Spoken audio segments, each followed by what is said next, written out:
প্রিয় দর্শক, আসসালামু আলাইকুম। আশা করছি সকলে অনেক ভালো আছেন। আজকে আমি আপনাদের জন্য নিয়ে এসেছি অন্যরকম একটা রেসিপি। আশা করছি শেষ পর্যন্ত আপনারা আমার পাশেই থাকবেন। আজকে আমি আপনাদেরকে করে দেখাবো আমের পায়েস। এর জন্য আমি মাঝারি সাইজের দুটি আম নিয়ে নিয়েছি কিশমিশ, আরও নিয়েছি 1/4 কাপ পোলাওর চাল, নিয়েছি কনডেন্স মিল্ক, আর লাগছে 1/2 লিটার তরল দুধ। এখন আমি আমগুলো ধুয়ে আঠি থেকে আলাদা করে নিব। আমগুলো থেকে আমি রসগুলো বের করেছি। খেয়াল রাখবেন আমগুলো যাতে মিষ্টি হয়। কোনো অবস্থায় টক বা কাঁচা আম নেবেন না, তাহলে পায়েস ভালো হবে না, দুধগুলো জমে যাবে।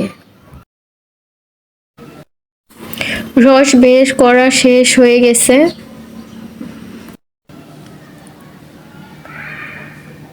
এখন আমি মূল রান্নায় চলে যাব।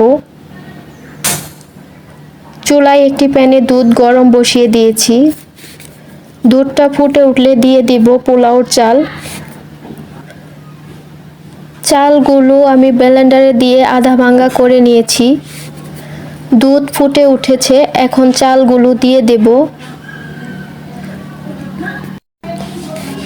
চালগুলো যাতে তাড়াতাড়ি সিদ্ধ হয় এর জন্য আমি আধ ভাঙা করে নিয়েছি।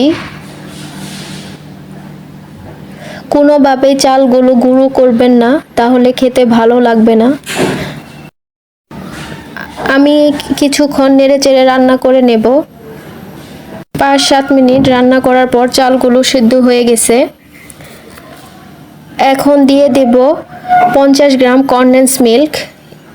এ পর্যায়ে আপনারা চিনি ব্যবহার করতে পারেন। আমি মিষ্টির জন্য কনডেন্স মিল্কই ব্যবহার করেছি, কারণ কনডেন্স মিল্ক দিলে আমার কাছে গন্ধটা ভালো লাগে। এখন আরও কিছুক্ষণ নেড়েচেড়ে রান্না করব। মিষ্টিটা আপনাদের স্বাদ মতো কমিয়ে বাড়িয়ে দিবেন। চালগুলো ভালোভাবে সিদ্ধ হয়ে গেছে, মিশ্রণটাও ঘন হয়ে এসেছে। এ পর্যায়ে আমি চুলার জালটা অফ করে মিশ্রণটা ঠান্ডা করে নেব। অফ ক্যামেরায় মিশ্রণটা ঠান্ডা করে নিয়েছি। এখন ফিরে আসলাম। ফিরে এসে দিয়ে দেব ম্যাঙ্গো পিউরিট বা আমের রস। সবগুলো উপকরণ ভালো করে একত্রে মিশিয়ে নিয়ে আরও কিছুক্ষণ রান্না করে নেব। আমার রেসিপি ভালো লাগলে অবশ্যই চ্যানেলটা সাবস্ক্রাইব করে দিবেন, আর লাইক কমেন্ট শেয়ার করে দিবেন। এখন দেখিয়ে দিচ্ছি কালারটা কত সুন্দর হয়েছে, আর এ থেকে একটা সুন্দর স্মেল বের হচ্ছে। টিপস: কোনো অবস্থায় গরম মিশ্রণে আমের রস দিবেন না, এতে করে দুধ ফেটে যাবে, খেতেও ভালো লাগবে না, দেখতেও খারাপ দেখাবে। আপনারা অবশ্যই বাসায় এই রান্নাটা করবেন, আর আমাকে কমেন্টে জানাবেন কেমন হয়েছে। আশা করছি সবার ভালো লাগবে। তবে আবারও বলছি, গরম মিশ্রণে কোনো অবস্থায় আম দিবেন না। আমার রান্না প্রায় শেষ। এ ছিল আমার আজকের রেসিপি আমের পায়েস।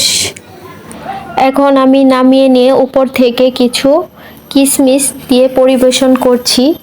এ পর্যায়ে আপনারা চাইলে বাদাম কুচি ব্যবহার করতে পারেন, তবে আজকে আমি আর কিচ্ছু দিব না। সবাইকে ধন্যবাদ জানিয়ে আজকের জন্য বিদায় নিচ্ছি। আবার ফিরে আসবো অন্য কোনো সহজ রেসিপি নিয়ে।